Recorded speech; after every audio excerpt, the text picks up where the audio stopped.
Well, thank you very much. I have to apologize for many things, of course. I'm sure you're all tired and hungry, so I'm sorry for speaking now. The original title was intended as self-criticism of the fact that I'm giving so many talks on the same topic while making incremental progress. Then I reflected further and realized that it wasn't clear I was progressing at all, so I introduced that ambiguity of sign. And yes, the other apology is that this talk, in fact, even though we're in Britain, is going to be almost entirely metaphysical. I'd like to pretend that that's in homage to our guests from France, but that's only partly true. It's simply because I don't have much concrete to say. Right, so, but still, we'll start with a number of maybe relatively explicit statements. So here's a finiteness theorem. If you take a generalized Fermat equation of this sort, there are only finitely many rational solutions. This is, of course, very well known.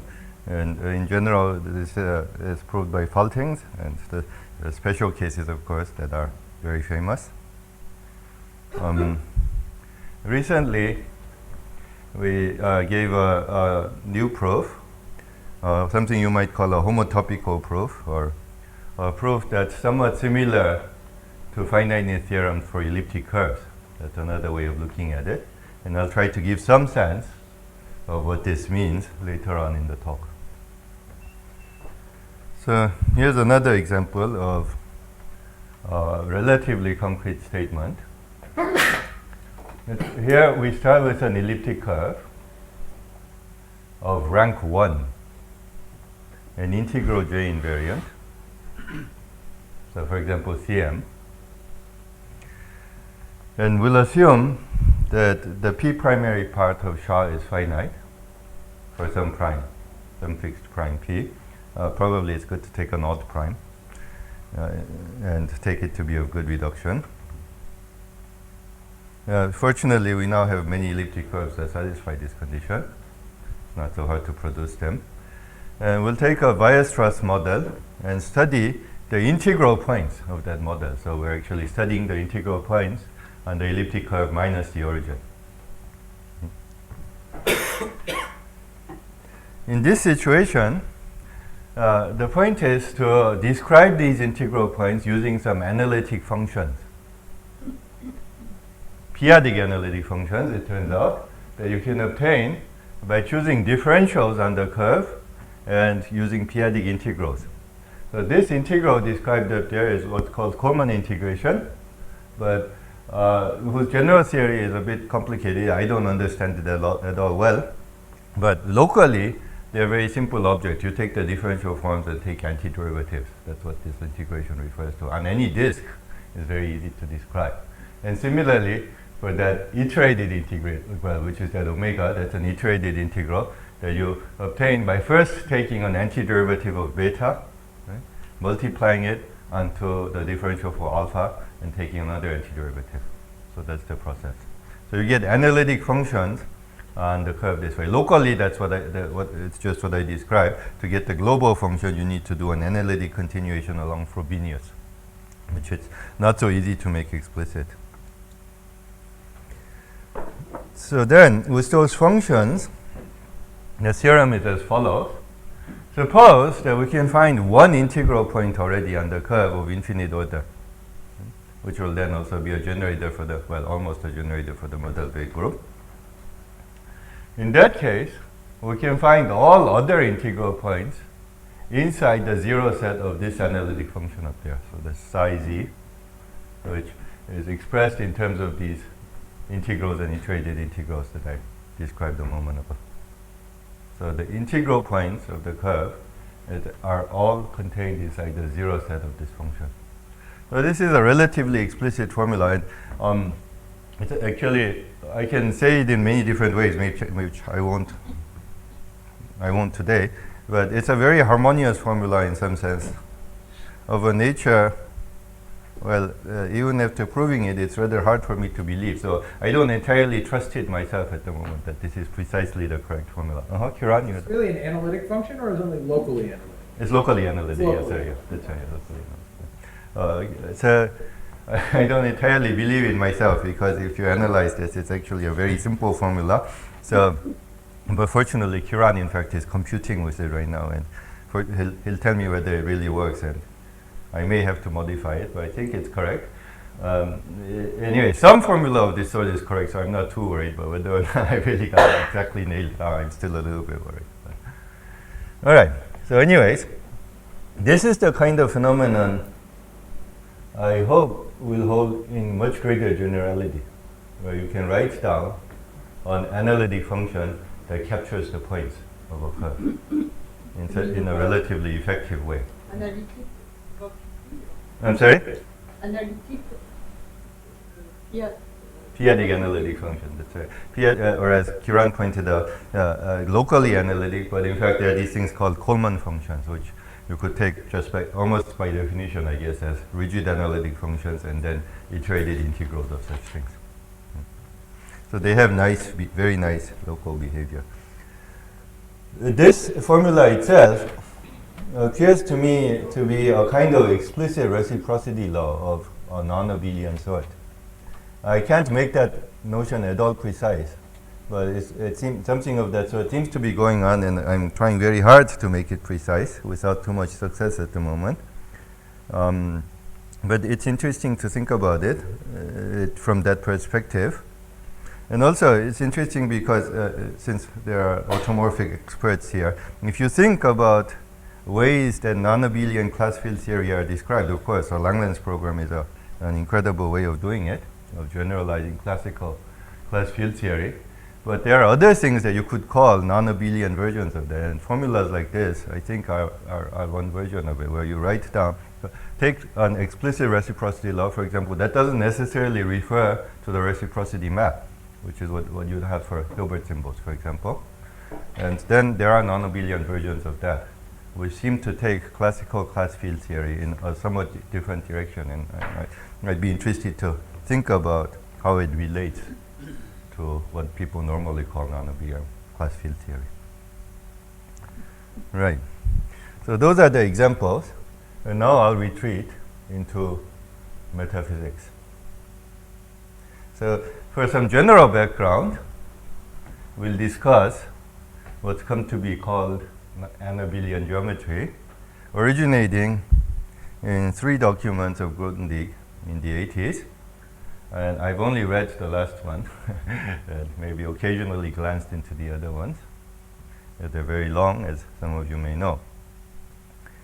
And they all contain interestingly related but different ideas.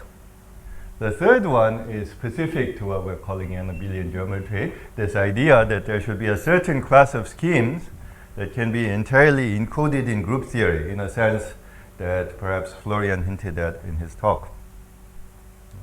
So that's described in some detail in the letter to Faltings.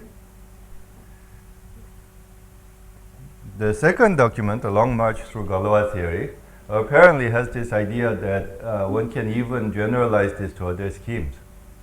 I haven't read this almost at all myself. This is, but Tamagawa has read this, and I guess he's reading it anyways. And he seems to indicate that Grothendieck really thinks that the general case can be reduced to the anabelian case in some sense. And the ideas for doing this reduction perhaps involves the machinery contained inside the long manuscript about pursuing stars. Maybe one remark about this general picture is something like this. I won't say, as I said, anything precise, but it seems the idea is something like this. You start with a scheme and write it as a union of anabelian schemes, whatever it means. But whatever it means, things like Artin neighborhoods should be contained inside there, so one can always do this. Then once you've written it in this way, you can take each of those pieces and write their intersections also in terms of anabelian things, and possibly continue further in this way. And then through this procedure, then each of the pieces are n abelian and can be encoded inside their pi 1, then the idea should be that the total scheme that you started out with is somehow encoded inside the system of pi 1 in a manner that you have to keep track of using a structure, using algebraic structures that are rather complex, that belong to this tacky formalism that I don't understand. Okay. Now, as far as the n abelian geometry proper is concerned, besides this very metaphysical context for it, it's more precise, as many of you know, that for the n abelian schemes, the sense of encoding is rather clear. That, I mean, here as well, there are many versions. I'll describe just the one that's called the isom version. If you have two n abelian schemes, isomorphisms between them should be entirely encoded inside isomorphisms of their pi 1 modulo conjugacy, outer isomorphisms of their pi 1. So in particular, the isomorphism class of these schemes within this n abelian class should somehow be described by their pi 1. And this was, of course, proved now for a very important class of cases, hyperbolic curves over number fields by Nakamura, Tamagawa, and Mochizuki, which is it's a very difficult theorem. And as far as Diophantine problems are concerned, which was alluded to in the title, you could say in a general sense, therefore, that since in Diophantine geometry we're interested in studying maps between schemes of finite types, this we could say is roughly the subject of Diophantine geometry, that this idea of encoding such maps into pi 1 should be somehow relevant. So that's the general impression that one could be left with after these ruminations.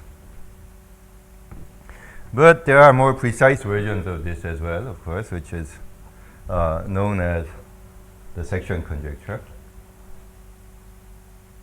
So here is when we start with a curve of genus at least 2, and I'll assume that we're in the compact case. And then there's this fundamental exact sequence that Florian already referred to in his talk, of fundamental groups of the total scheme, then of its geometric fiber, so to speak, the geometric fundamental group, and then the quotient will be the Galois group of the base. Then, if you take the object of conventional Diophantine geometry, where namely a point, say an f rational point of the scheme, that will give rise to a map from spec f to x, of course, and so we get a splitting of this exact sequence. Right?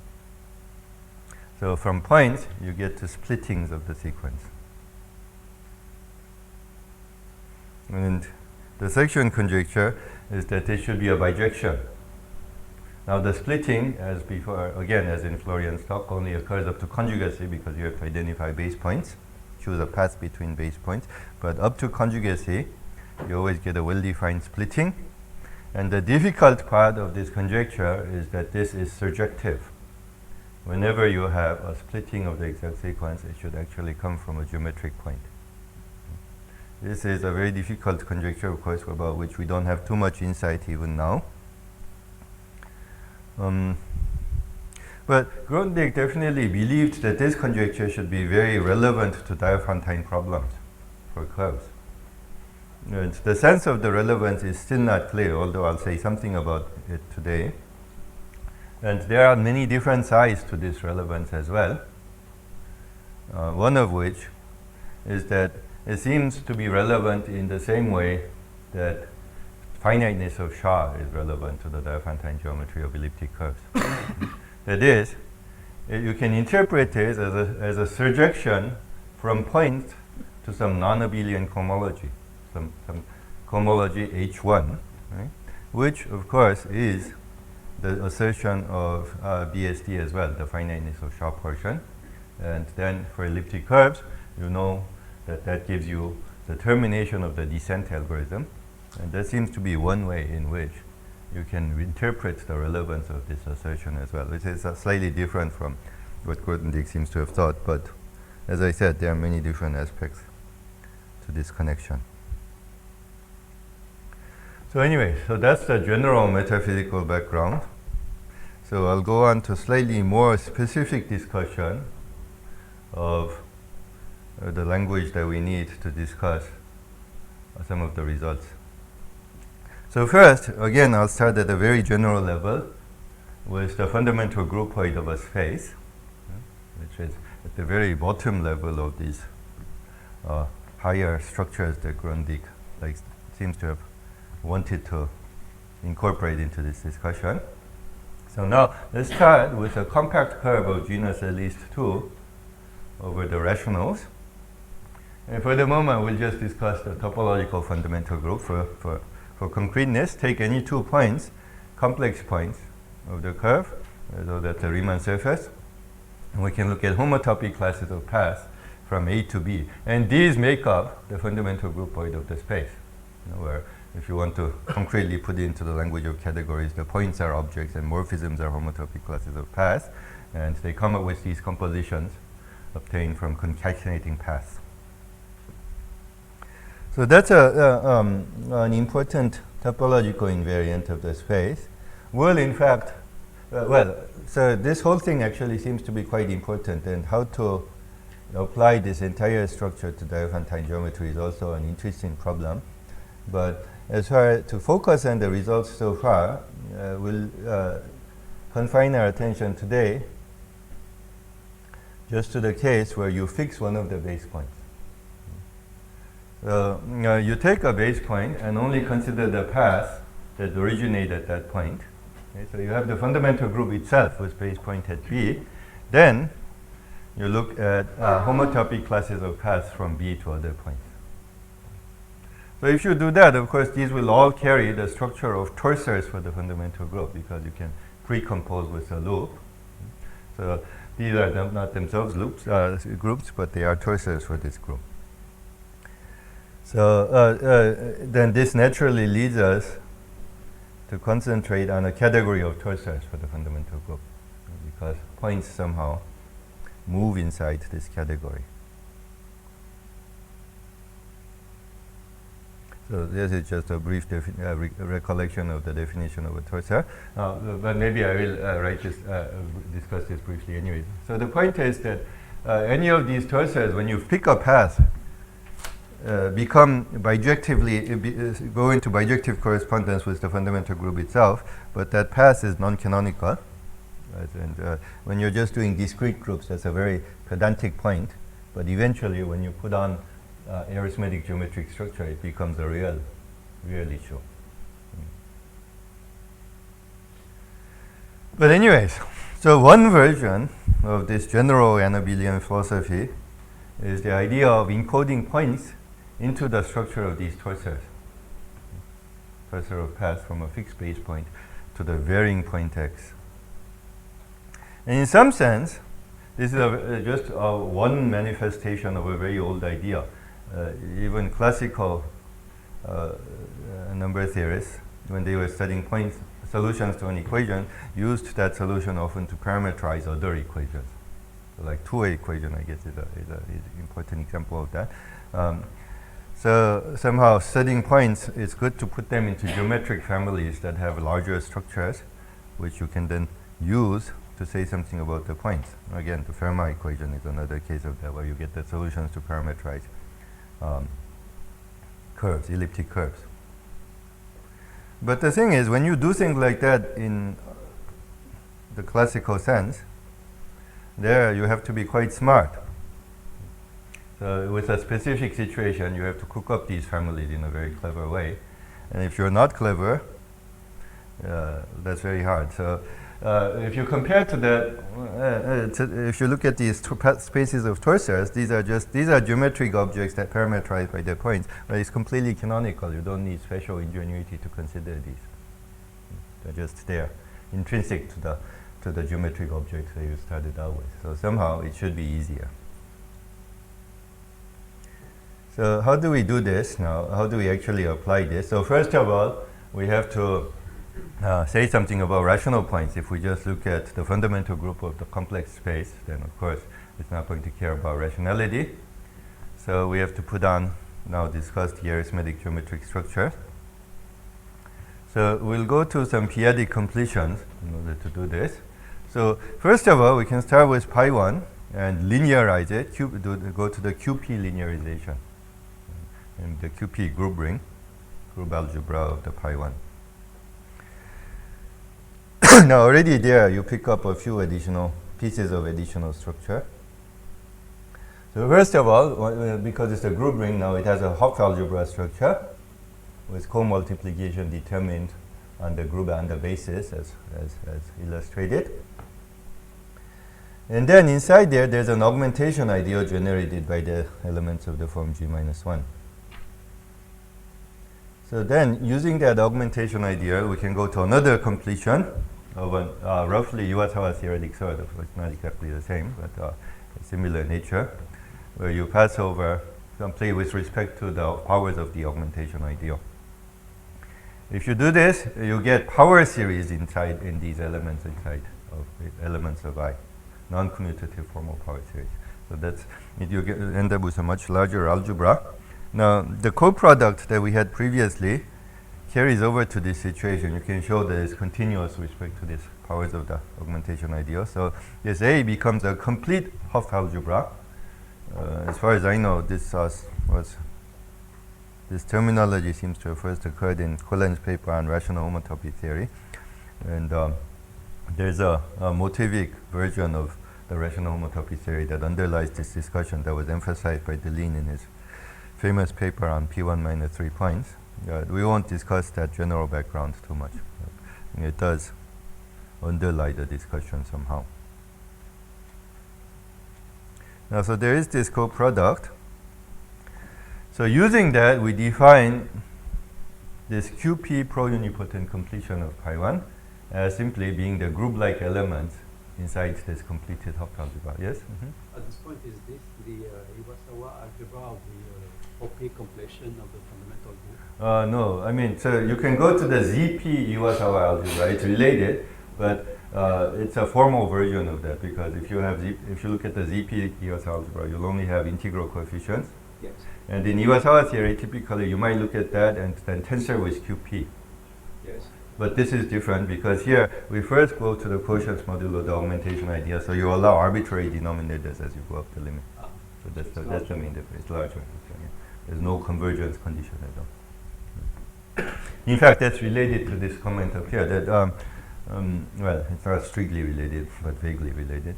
So we define a new group now to be the elements inside this completed Hopf algebra which satisfy this group-like equation that delta G should equal delta G tensor G. Yeah? And remember, of course, the co-multiplication was defined by doing this for elements of the original group, but once you've done this completion, you end up with many more elements. That's the point. It's much bigger than the group you started out with. So, for example, related to your question, you can take QP powers of any elements inside the group, because all those exponentials and logs converge, and you get new group-like elements this way. And then you can take products of these things and so forth, and you get it. So U forms a group, but it's no longer a discrete group. It has a structure of a pro-algebraic group over QP. It's a if you want, it's the Tanakian fundamental group associated to the unipotent representations of pi 1. Right, and purely in topological terms, this is the QP pro-unipotent completion of the fundamental group. The torsors as well can be completed in this way, using this standard formalism of push-outs. So the path torsor will be a torsor for pi 1, and then you have a homomorphism from this pi 1 to this completion U. So you just push this torsor out to get a U torsor. Now, then the point of doing this, the most important fact, is that when B and X are both rational points, right, then both U and this torsor admits a continuous action of G, of the Galois group, of Q bar over Q. So this way, you end up with a way to distinguish the rational points, of course. Of course, you can carry out this this construction for any complex points, but you get this natural action for rational points. And of course, I guess most people here know, the reason you get this action is because there's a way to do this starting from the profinite pi 1 rather than from the topological one. Okay, so that's the basic construction that one will use, to study the points. Two important facts about this is that if we choose a reasonably large p, or this can even be computed in most situations, and you don't even need to remark that the fundamental group is non-trivial. At the beginning I said that we're starting out with a homogeneous curve.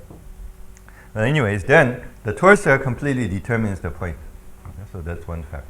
So this topological situation where they're all somehow isomorphic no longer arises when you consider them together with this Galois action. So they really distinguish the points.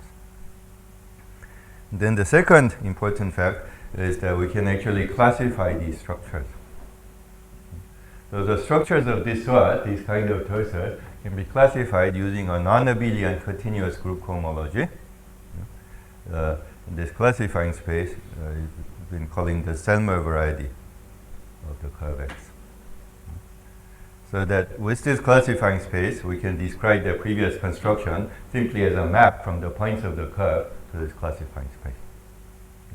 Now, this space actually contains many things. I think it contains many things that are not points, that don't come from points. But nevertheless, it's a nice geometric family into which we can put the points that helps us to analyze the structure of the points. In fact, there's actually a whole tower of such classifying spaces. I'll suppress this notation and just pretend to be talking about U all at once. But there is a descending central series for this U because it's a unipotent group, a pro-unipotent group. And corresponding to that, there's a tower of classifying spaces for torsors for each of those quotients. So at the very bottom, U1 is just the dual of the étale cohomology of X, or the QP Tate module of the Jacobian of X. So that this arrow at the bottom is just a classical one coming from Kummer theory of the Jacobian. But then you lift it to these non-abelian versions in such a way that when you go up, the points of the Jacobian somehow don't get in the way. And that's the idea behind this construction. Well, that's the advantage of this construction. So maybe I'll just say a few words about what you do. So I'll go through this very quickly. But the cohomology is just defined as you might find in Sarah's book, that you just take continuous functions on the Galois group that satisfy these non-abelian cocycle conditions. Okay? And then you define equivalent cocycles or trivial, equivalent cocycles or trivial cocycles using the action of the group U. Except you just have to be careful of the order a little bit because this is non-abelian. So this is all fairly standard fact. And then if you're given a torsor, it gives rise to an element inside this non-abelian cohomology in a standard way simply by choosing any element of the torsor and then letting the group act on it. And because it's a torsor, U torsor, when you act, it will be related to the original element T by some U sub sigma, and then the function from sigma to U sub sigma that you get satisfies the cocycle conditions. And the class inside the non-abelian cohomology is independent of the choice of T. So any torsor gives rise to an element inside this non-abelian cohomology set. And then there was a subscript F referring to a collection of local conditions, which is responsible for the terminology Selmer. These are conditions that say that, this is, the torsor should be, this is correct. So the torsor should actually be trivial at all primes away from the primes of bad reduction. I think I forgot to introduce this terminology T. This T refers to the primes of bad reduction and P. So the condition H1 sub F refers to the local condition that the torsors should be trivial at all primes not in T. And at P, it should be crystalline. This means that when you look at it with just a local Galois action, then there's an invariant B crisp point of the torso. I was studying it. This means that Kummer character P does not appear. But how to show that that is very crystalline? The simplest example, I1 minus 0, 1 infinity, you take point Q, Right. where Q is different from P, so it means that Kummer character P does not appear. And how to show that this means crystalline? It's yeah, if Q is different from P, the Kummer character will be crystalline at P. Yeah, That's right. but Kummer character P does not appear, and this should imply this crystalline. But how to show? How to show? What do you mean it should not appear? I'm not really sure. Well, maybe we can discuss this later. Yeah. Sorry. Right, so these are the local conditions that define a subset, and I guess I already implicitly said it in the terminology. If you do this, then this becomes a pro-algebraic variety over QP. So in this tower, each of these terms, H1 sub f, G with U sub n coefficients, is actually a QP algebraic variety, and all these transition maps are algebraic. So it becomes a pro-algebraic variety over QP. And that's what I'm referring to as the Selmer variety. Right.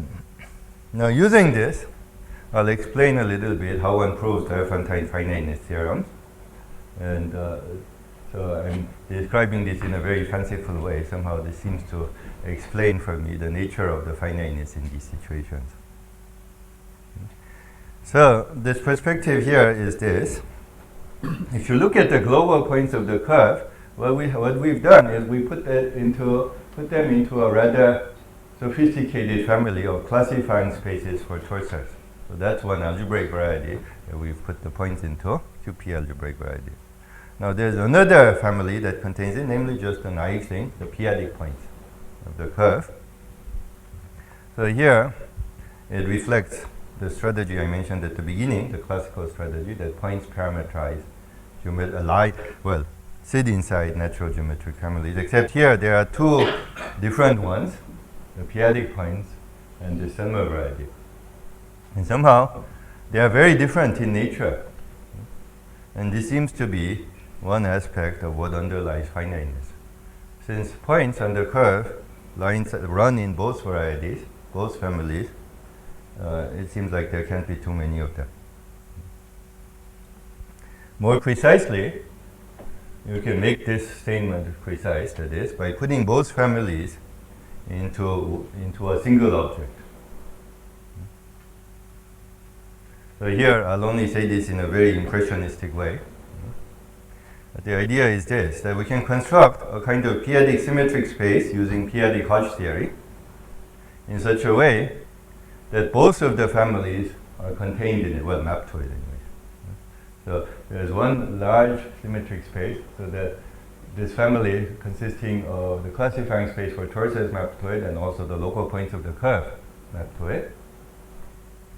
And the different nature of the two families are brought out inside the symmetric space because the map from the classifying space for torsors is algebraic, so it maps to an algebraic subspace, while the local points of the curve map to something that moves very chaotically. I described it as a space-filling curve, meaning that any disk inside xqp inside the p-adic points is Zariski dense inside the symmetric space.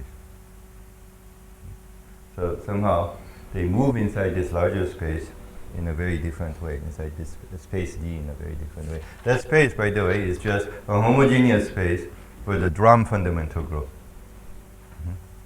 This drum fundamental group, mod F naught, that's a Hodge filtration that I won't describe at all. Somehow here you need to invoke the Hodge theory of the fundamental group over C and then show that all these filtrations actually are defined over any field that you can map to C, so to speak, that you can define the curve over. But that F naught is a subgroup, so you can look at this homogeneous space. And what this homogeneous space is is it's a classifying space as well for torsors for the drum fundamental group that carry compatible structures, well, compatible Hodge structure for one thing, a compatible Hodge filtration, and a compatible crystalline structure, mainly an action of the crystalline frobenius.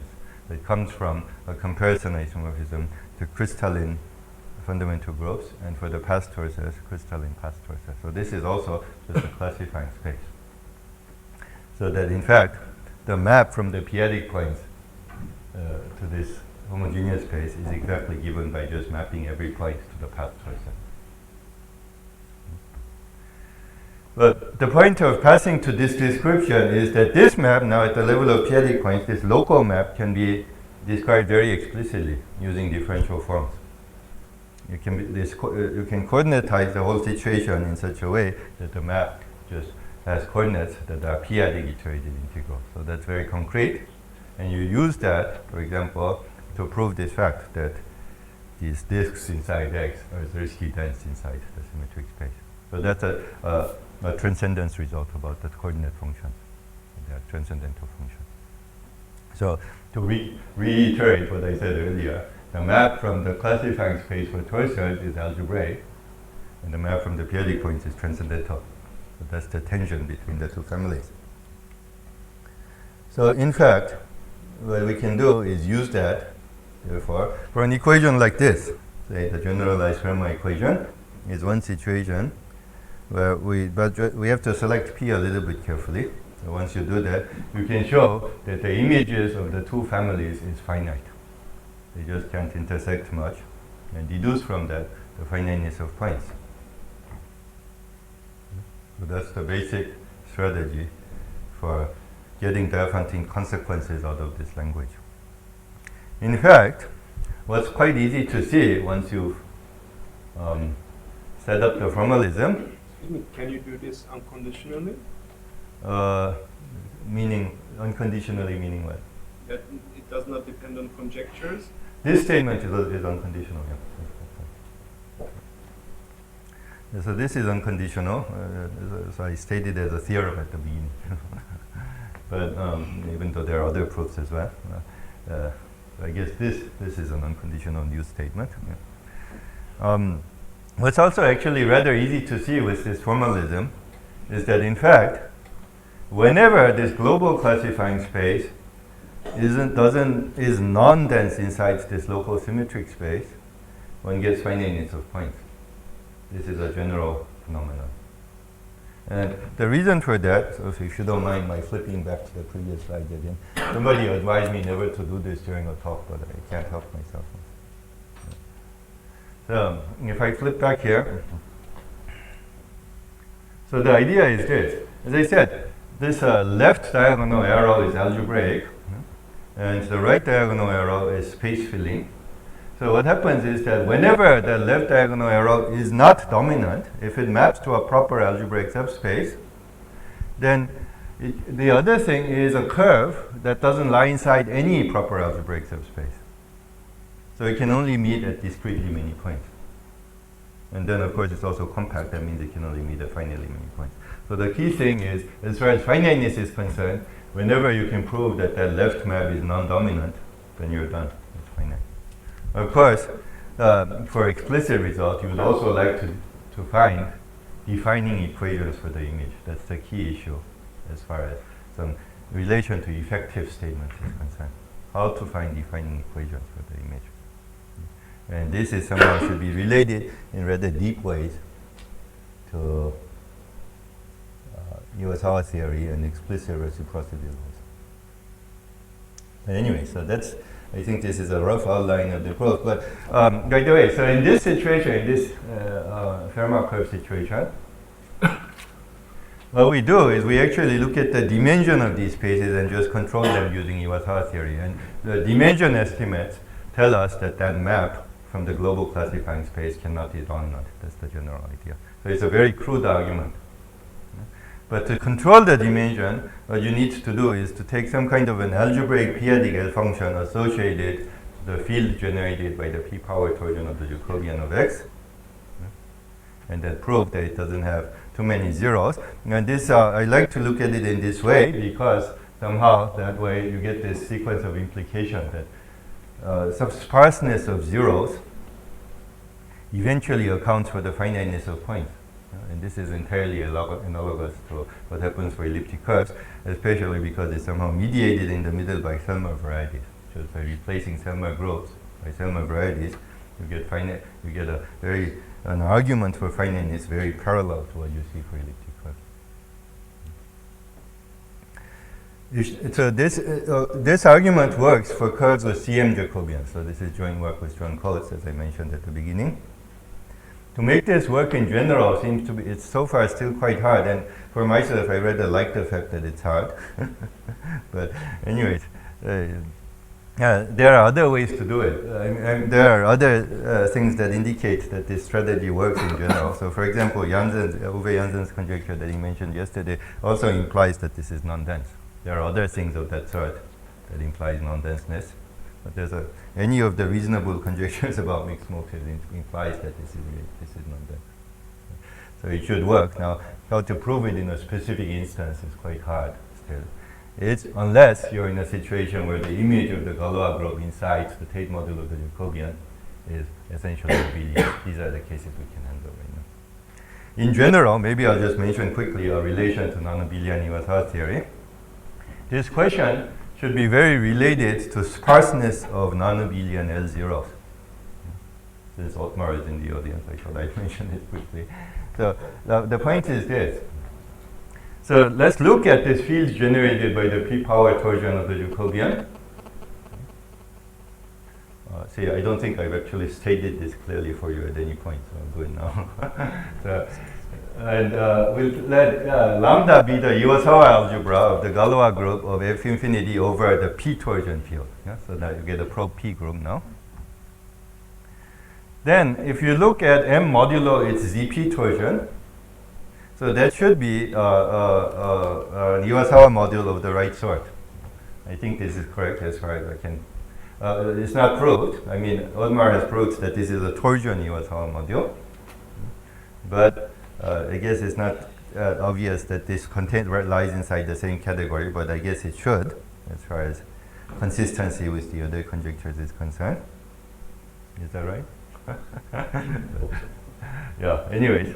So the point is, this should be an Iwasawa module that admits one of these algebraic p-adic L functions, non-abelian L functions inside K1 of a localized Iwasawa algebra. So then, whenever you take a finite dimensional representation, for example, if you take a positive weight representation occurring inside the Tanakian category generated by H1 of the curve, then you can look at the image of this L function inside the K1 of that representation, of the endomorphism algebra of that representation, which is just QP star. Now that's just a matrix algebra. This is the standard way of getting numbers out of this non-abelian p-adic L function. So one does this construction, and the point is that as one runs through these positive weight representations occurring inside the category generated by H1, one should have very few non-abelian zeros in this sense. So a non-abelian zero is a representation that kills this L function. And these should be somehow sparse. And roughly speaking, I think this is a theorem, but I'm not sure. I think it's I haven't worked this out too carefully. But if you can prove, there is a theorem of this sort, that if you can prove that these non-abelian zeros are sufficiently sparse, that should also imply the non-density of this image of the global Selmer variety. So that's one specific connection to your sort theory. But there are other things that one can discuss, but I thought I'd mention this anyways. Because even this statement, I don't think I ever made entirely clear. Right, so that's kind of the general framework whereby these constructions can be used for finiteness. So let me describe now quickly this explicit reciprocity I mentioned as well at the beginning. So we are in the case of this elliptic curve with all the assumptions, minus a point. Now the point is that when we make these assumptions, actually the localization map is actually a bijection, so that's one of the key ingredients. So that's what these assumptions are used for. Yeah. The localization map from points of from the model Bay group tensor QP to the local finite cohomology of the Tate module is actually a bijection. Yeah. And furthermore, the second cohomology with coefficients in the Tate module is 0. So these are the key things that come from these assumptions. Now, I'll just write down a formula, in fact, without much motivation. For a function on the local thermal variety, this local H1 sub f with coefficients in U2. I forgot to mention that, give you that. I did at the beginning. So, but the point was that I'm normalizing by letting U1 be U, and then U2 is U bracket U, and so on, right? So then the U2 subscript 2 there refers to U mod U cube. So what this is the first non-abelian quotient of the unipotent pi 1. So it's a group of Heisenberg type, in this case, with abelianization having dimension 2 and a one-dimensional center. So that's what U2 is. So this is just the simple Heisenberg group associated with the elliptic curve. And now we're looking at non-abelian cohomology with coefficients in that Heisenberg group. So we have all these maps that I discussed at the beginning, from points to torsors. And then there's a diagram putting the global picture together with the local picture. And what we can do here is write down a function psi. I'll just write down a formula for it that annihilates the global points. That's the idea. There's a function that you can sort of cohomologically construct using what it is. It's a refined version of a secondary cohomology product called a Massey product. So how does one do this? Well, this is a very brief description. So the thing is, in this situation, if we choose a tangential base point, the tangential at the missing point of x, then the Lie algebra of this U2 can be described in a very simple way together with the Galois action. That is, it's the Tate module direct sum, just a copy of QP1. But the point is, it's a direct sum that's respected by the Galois action. It just splits the Galois action in this case. Yeah. And this simplifies matters, because then when we describe what it means for a cochain to be a cocycle, so you have a map, continuous map from GP to U2, which can be identified with its Lie algebra, as always the case for unipotent groups. Then you can express it in terms of the components, the V component and the QP1 component, using this equation. To be a cocycle just means that psi 1 is a usual cocycle with values in V, but psi 2 is not a cocycle. It satisfies this equation, which looks like one of these. You probably know about these deformation equations that arise in, say, representation theory of, moduli spaces of representations of pi 1 of Riemann surfaces and things like that. So this is just, for the same reason, you get an equation of this one. That's what the non-abelian cochain looks like. So now I'll just write down the formula as I said. So what you do is you take the log of the cyclotomic character of G. So that's just a homomorphism to QP. So we view that as a cocycle of GP with coefficients in the trivial representation. Right? And then when we take that thing and cup product with psi 1, right? So that, remember, this log cyclotomic character takes values in the trivial representation. So this cup product will be a 2 cochain with values in V. Yeah? But that H2 is 0. Yeah? 2 cocycle with values in V, but that H2 is 0. So we can solve this equation, dx equals log psi p cup psi 1. So this has a global solution because the global thing was 0. So then, our function is defined just using this formula. You take the global solution, localize it at P, right? Then take the cup product together with the Lie bracket with psi 1 again, and then tack on that additional thing. So what you find is that if you use this formula, you get a cocycle. It's closed with respect to the differential in Galois cohomology. And you get a co-cycle with values in QP1. And as I was saying earlier, this is actually a version of a Massey product, which you often see when discussing cohomology with coefficients in unipotent groups. And there are other slightly more conceptual ways of describing it, which maybe I sometimes feel like I understand, sometimes I don't. So maybe some later lecture I'll be able to say more precisely what this means. But anyways, as it stands, this is just a formula for a cocycle, two cocycle that depends on psi. Well, then the theorem is that, yeah, I think I forgot to, yeah, that's right. So H1 sub f comma z over there refers to the classes that vanish at all L not equal to P. Not just at all L not in T, but just vanish at all primes not equal to P. You can show in this case that the integral points of the curve, by the way, lie inside that H1 with that further integrality condition. And the theorem is that psi just vanishes on the image of those integral classes. And the reason is completely straightforward. Once you have the formula, it's because of this reciprocity sequence from class field theory, because you know that if you take a global class in H2, then the sum of the local components is 0. So if you start out, if you carry out the previous construction starting from a global class, then whatever we have in the P component here actually comes from here. But the global class actually has all other components 0 anyways, because of this condition that the class we're starting out with is integral in a very strong sense at all other places. So the component at P also has to vanish. So that's the argument.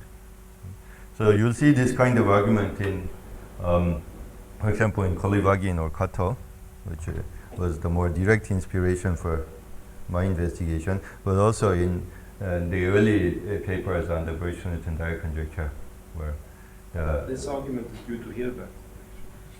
this, what do you mean by this argument?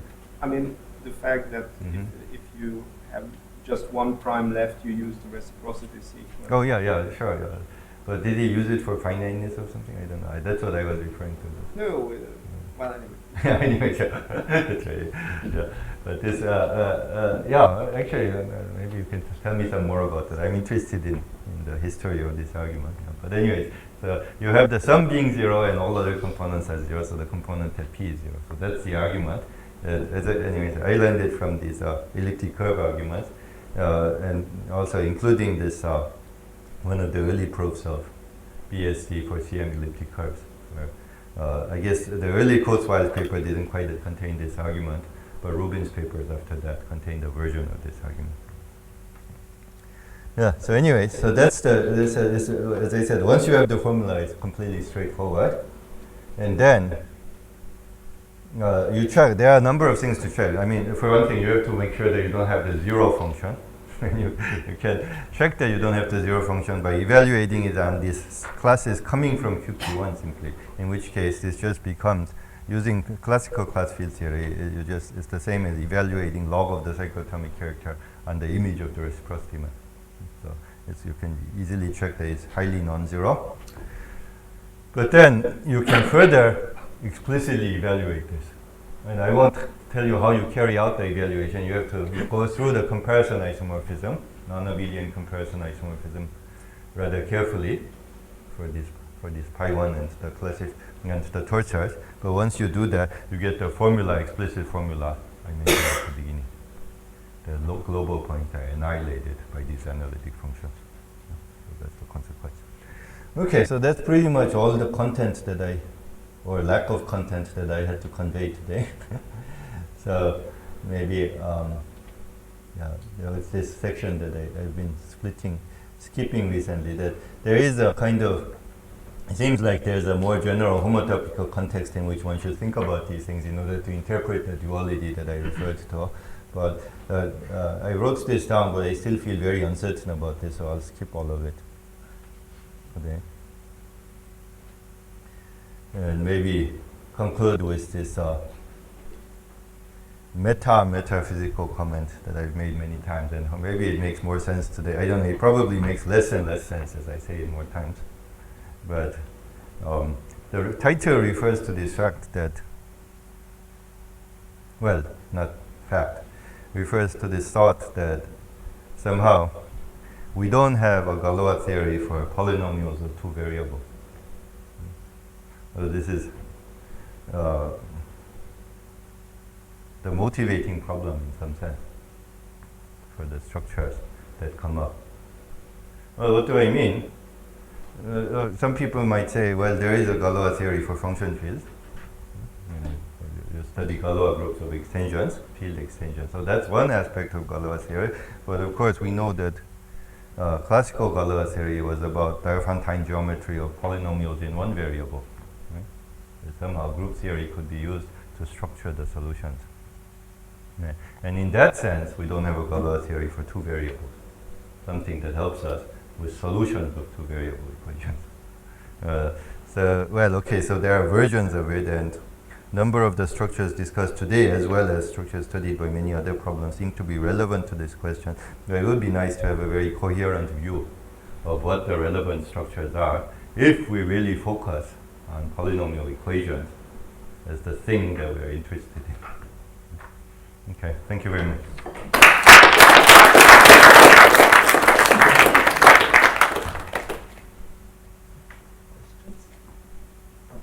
I didn't get it. So did you get another proof of finiteness of integral points on, elliptic curves minus a point? Oh, yeah, sure. yes. So if it just comes to finiteness, I guess you don't even need all the assumptions I put into there. But the formula is somehow more than finiteness in the following sense that it's a glimmering of something more effective. So, I mean, maybe I'll have a better sense of that after Kiran finishes his computation. My student. Oh, your student, that's right.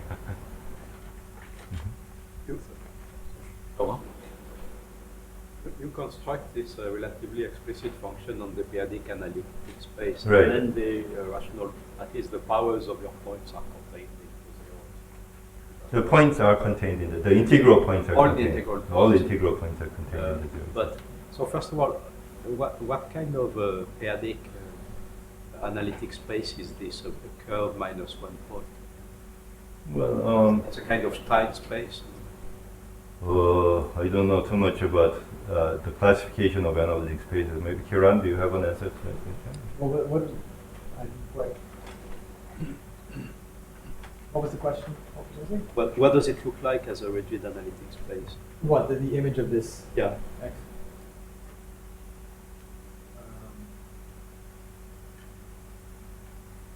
The curve, I'm not sure what.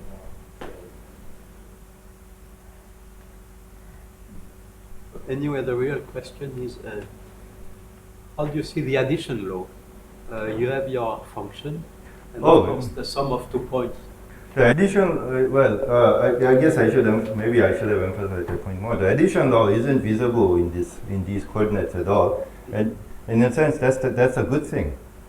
But still, when you have 2 points, the sum is going to be rational. So But it's not going to be integral. So this is specific to the integral points of a hyperbolic curve. So if it's a compact curve, of course, these include all rational points. But in this open case, it's not going to be integral anymore. So these equations, again, if you have a fanciful metaphysical perspective of the sort that I have, then these equations, I'll have to scroll back for a long time. The nature of these equations seem to indicate that there's some structure to the integral points. It's not quite like a group structure. The second function looks like Rogers. Well, it's related to the logarithms, and so also I didn't write it that way, but you can write this equation in a very symmetric way that's symmetric in y and z.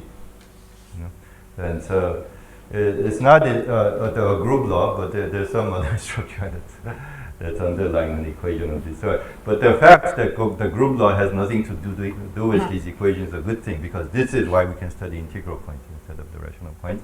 And for a higher genus curve, that's why we can, or compact higher genus curve, that's why we hope to use this to study points on the curve separately from the points of the Jacobian, so that I hope that the Jacobian won't get in the way, as I said earlier. Oh yeah. A non-conditional result, somebody asked about, maybe Mhm. the generalized Fermat curve. Right? That was the integral or it was rational? Rational point. In this example, can you write down the corresponding function? Oh, yeah, so that would be a very nice thing. No, I can't. So, but But of you course. cannot write down and prove that actually has no zeros? Say again? For A, B equals... Yeah, that would be a very nice thing.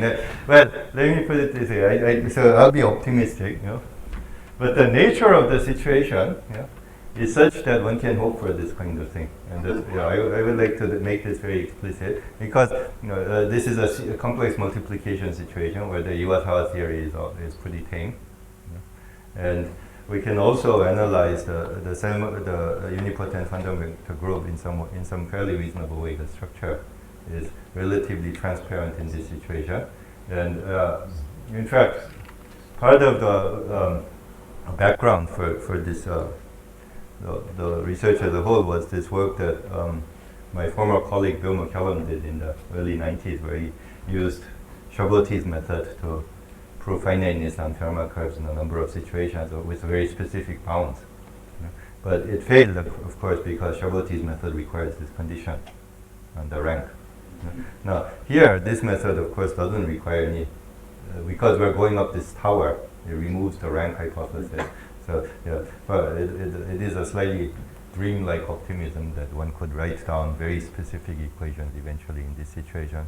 But I feel like to get at it, maybe there's some ad hoc way of doing it, but I would need to understand this question of non-abelian explicit reciprocity laws in a fairly concrete way.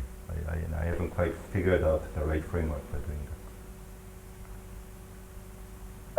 So I'll ask you to speculate on one more thing. So if you have one of these solvable varieties and the intersection with the curve is finite, so that contains all the rational points or equal points or whatever. Right. In that situation. But there's no guarantee in general that those sets are equal. No, of So the course not. question is, what do the other points mean? Are they do we expect them to be algebraic? Or do we expect them to be global?